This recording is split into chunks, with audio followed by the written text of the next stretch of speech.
So let me ask you something. You're making decent money, maybe 75,000, 100,000, maybe even $150,000 a year. You've got a 401k at work. You're contributing, what, 6%? Maybe 8% if you're being responsible. You pat yourself on the back because, hey, at least you're doing something for retirement, right? Meanwhile, you're paying, let me just throw out a number here. You're paying maybe $18,000, $25,000, even $35,000 a year in federal income taxes. And here's the kicker. You could legally, completely legitimately, cut that tax bill by thousands of dollars starting this year and simultaneously become a millionaire in the process. But you're not doing it. And I know why.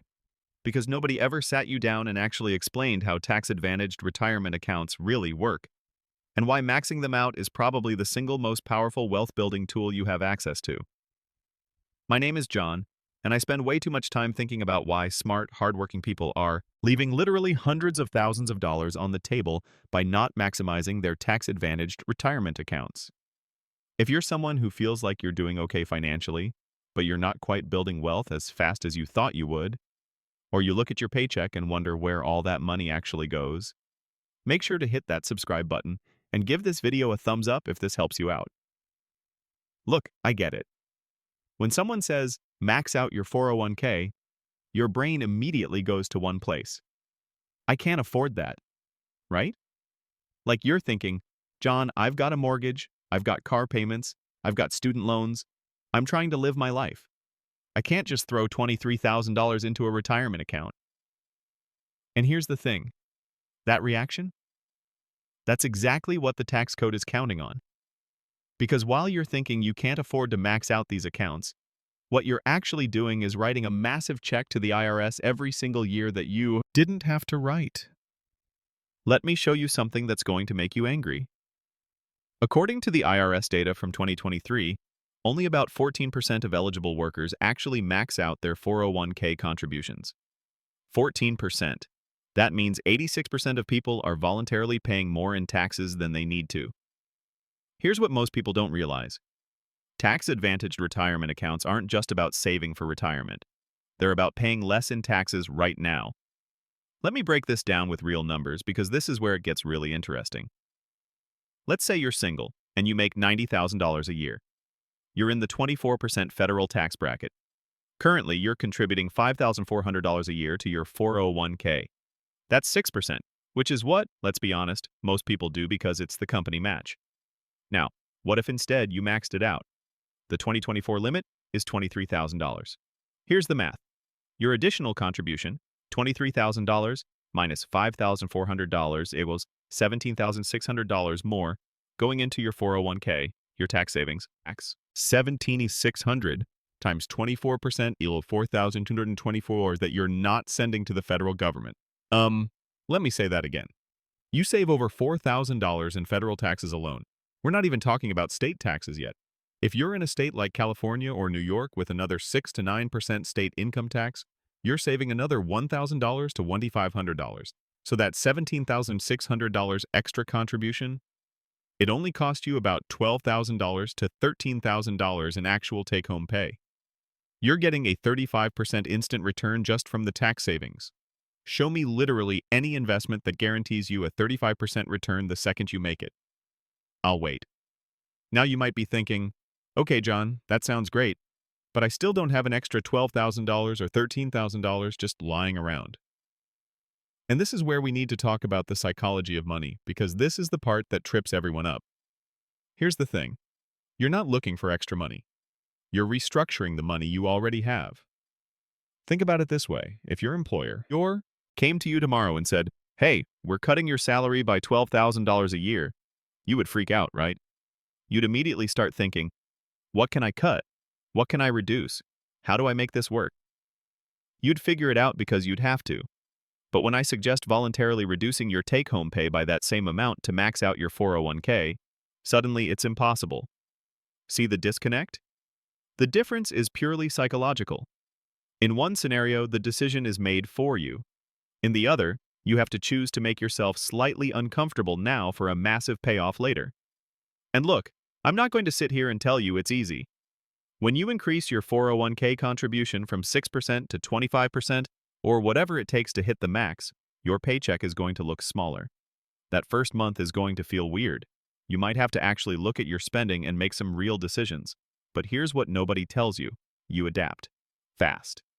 There's this phenomenon in behavioral economics called lifestyle inflation, sometimes called lifestyle creep.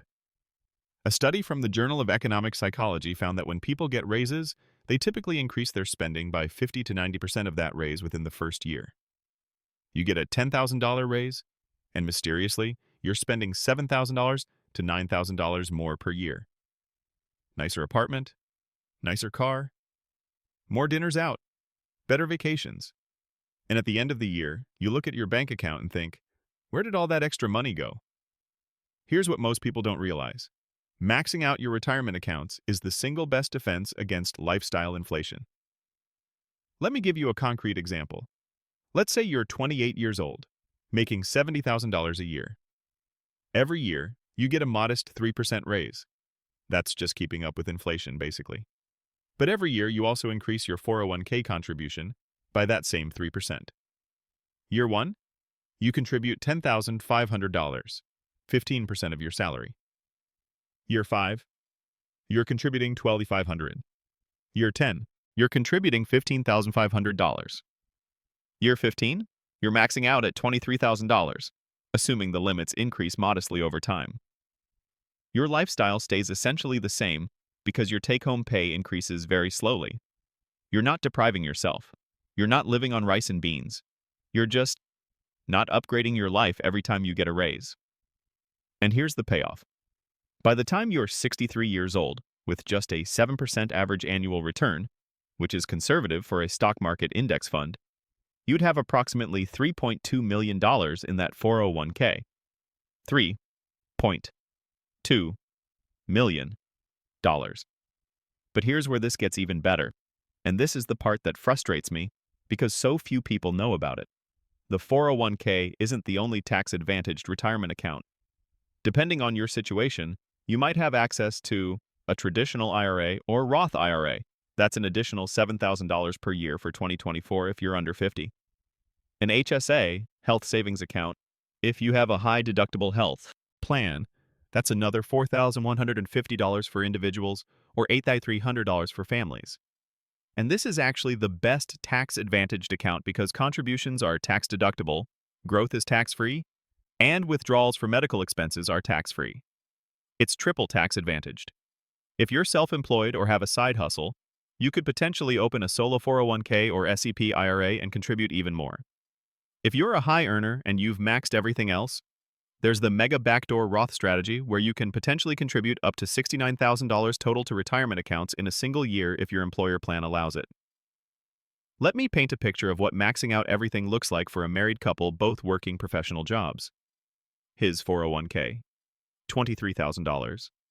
Her 401k, $23,000. His HSA, $4,150. Her HSA, $4,150. Backdoor Roth IRAs for both. $14,000 total. That's $6,300 per year going into tax-advantaged accounts. If they're making a combined $200,000, that's reducing their taxable income to $131,700. They're dropping from the 24% federal bracket to the 22% bracket. They're saving roughly $16,000 in federal taxes, plus another $3,000, $7,000 in state taxes, depending on where they live. And in 30 years, with a 7% return, that annual $68,300 contribution turns into approximately $6.4 million. Now, I know what some of you are thinking. John, what about enjoying life now? I don't want to be the richest person in the graveyard. Look, this is a legitimate concern, and I'm not here to tell you to live like a monk for 40 years. But here's the reality check. The opposite of maxing out your retirement accounts isn't enjoying life now. For most people, it's spending slightly more on forgettable purchases and experiences that don't actually move the needle on their happiness. There's research from a 2010 Princeton study by Daniel Kahneman and Angus Deaton that found emotional well-being rises with income up to about $75,000 a year. Adjusted for inflation, that's about $105,000 today. But beyond that, Additional income doesn't significantly increase day-to-day happiness. What does that tell us? It tells us that once you hit a certain income threshold, the marginal utility of spending more money decreases dramatically. That extra $20,000 of take-home pay isn't actually making your life that much better, but that $20,000 in a retirement account is literally building your future freedom. Let me ask you this. What actually brings you more peace and happiness? Upgrading from a $30,000 car to a $40,000 car? Or knowing that you're on track to retire at 55 if you want to, with complete financial independence? Okay, so you're convinced. You're going to max out your retirement accounts. But now you're facing another question. Traditional or Roth? Here's the simple version. Traditional contributions are pre-tax. You save on taxes now, pay taxes later. Roth contributions are post-tax. You pay taxes now, withdrawals are tax-free later. This conventional wisdom is, if you think you'll be in a higher tax bracket in retirement, choose Roth. If you think you'll be in a lower tax bracket, choose traditional. But here's what most people don't realize. For most middle to high earners currently working, traditional is probably the better choice right now, and here's why. You're getting taxed at your marginal rate now. That's 22%, 24%, maybe 32% or higher. In retirement, you'll be taxed at your effective rate, which is much lower because of how progressive tax brackets work. Your first dollars of income in retirement are taxed at 10%, then 12%, and so on. Plus, there's something psychologically powerful about seeing that immediate tax savings. When you contribute to a traditional 401k and your tax bill drops by $5,000 or $8,000, that's real money you can feel. It makes the strategy more tangible. That said, and this is important, Roth accounts have one massive advantage: tax diversification. If all your retirement money is in traditional accounts, you have to pay taxes on every dollar you withdraw. If you have a mix of traditional and Roth, you have flexibility to manage your tax situation in retirement. My general recommendation? Max out traditional contributions while you're working and in your peak earning years. Then, consider doing Roth conversions in lower income years or in early retirement before you start taking Social Security. But honestly, the most important thing is just to max out something. Don't let perfect be the enemy of good. Here's another objection I hear constantly. But John, what if I need that money before I'm 59 and a half? Isn't it locked up? This is one of the most persistent myths about retirement accounts, and it stops so many people from maximizing these accounts. First of all, yes, there's generally a 10% early withdrawal penalty if you take money out of a traditional 401k or IRA before 59 and a half. But here's what most people don't know. There are tons of exceptions. You can withdraw up to $10,000 penalty-free for a first-time home purchase. You can withdraw for qualified education expenses, for certain medical expenses, if you become disabled, if you're facing financial hardship. And here's the big one. There's something called the Rule of 55. If you leave your job in the year you turn 55 or later, you can withdraw from that employer's 401k penalty-free. Not an IRA, just that specific 401k. There's also the substantially equal periodic payments rule, also called 72T, where you can take distributions before 59 and a half without penalty if you commit to taking them for at least 5 years, or until you're 59 and a half, whichever is longer. And if you have Roth accounts, you can withdraw your contributions, not earnings, at any time, for any reason, with no taxes and no penalties, because you already paid taxes on that money. Look, the point is, yes, retirement accounts are designed for retirement, but they're not quite as locked up as people think. And honestly, for most people, having your money be slightly less accessible is actually a feature, not a bug. It protects you from your own worst impulses. Let me show you why starting this now, today, is so insanely important. There's this concept in finance called the opportunity cost of delay, and it's absolutely brutal. Let's say you're 30 years old. You max out your 401k at $23,000 per year for the next 35 years until you're 65. With a 7% average annual return, you'd have about $3.65 million. Now let's say you wait just 5 years. You start maxing it out at 35 instead of 30. Same contribution, same return, but 5 fewer years. You'd have about $2.47 million. You lost $1.18 million by waiting 5 years. That's not a typo. 5 years of delay cost you over $1 million because of how compound interest works.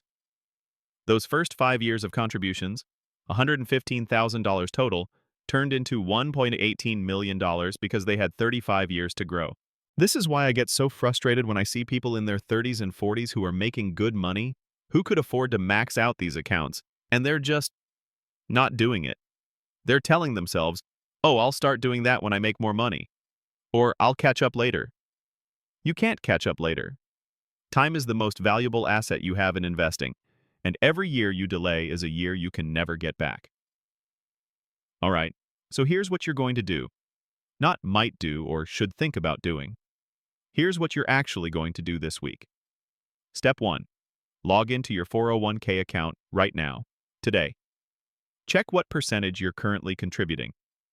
If it's anything less than the amount needed to max out, and for most people making over $90,000, that's going to be around 20 to 25%, increase it. Most plans let you change this online in about 3 minutes. Now, if going from 6% to 25% feels too dramatic, here's what you do. Increase it by 5% right now. Then, set a calendar reminder for 3 months from now to increase it by another 5%. Repeat until you're maxing out. Step 2. Look at your benefits enrollment and see if you have access to an HSA. If you do, and you have a high deductible health plan, start contributing the max. For 2024, that's $4,150 for individuals, $8,300 for families. Step 3. If you're maxing out your 401k and you're still not hitting the income limits, open a Roth IRA or traditional IRA and set up automatic monthly contributions. For 2024, that's $583 a month to hit the $7,000 max. Step 4. Every time you get a raise, immediately increase your retirement contributions by at least half of that raise before you even see the money in your paycheck. Your future self will thank you. And here's the most important step. Do not wait until you feel ready or until you have more money. That day never comes. There's always going to be something else you think you need first. Here's the thing that nobody wants to talk about. The retirement crisis in America is real, and it's getting worse. According to the Federal Reserve's 2022 survey of consumer finances, the median retirement account balance for families where the head of household is aged 55 to 64, people who are approaching retirement, is $185,000. Let me put that in perspective. With $185,000, using the 4% withdrawal rule, you can safely withdraw about $7,400 per year in retirement. Per year. That's not even close to enough to live on, even with Social Security. Meanwhile, financial advisors generally recommend having 8 to 10 times your annual salary saved by the time you retire. If you're making $80,000, that means you should have $640,000 to $800,000. Most people aren't even close. And look, I'm not trying to scare you. I'm trying to wake you up to the reality that Social Security is probably going to be less generous than it is now. Pensions are basically extinct for private sector workers, and if you don't take control of your retirement savings yourself, nobody else is going to do it for you. The good news? If you're watching this video, you still have time. Whether you're 25 or 45, starting to max out your tax-advantaged retirement accounts today is one of the most impactful financial decisions you will ever make. Let me leave you with this thought. Every dollar you contribute to a tax-advantaged retirement account is a dollar that's working for you instead of against you. It's a dollar that's not going to taxes. It's a dollar that's going to compound for decades. It's a dollar that's building your freedom. Because that's what this is really about. It's not about having a big number in an account. It's about having options. It's about not being forced to work until you're 70 because you can't afford to retire.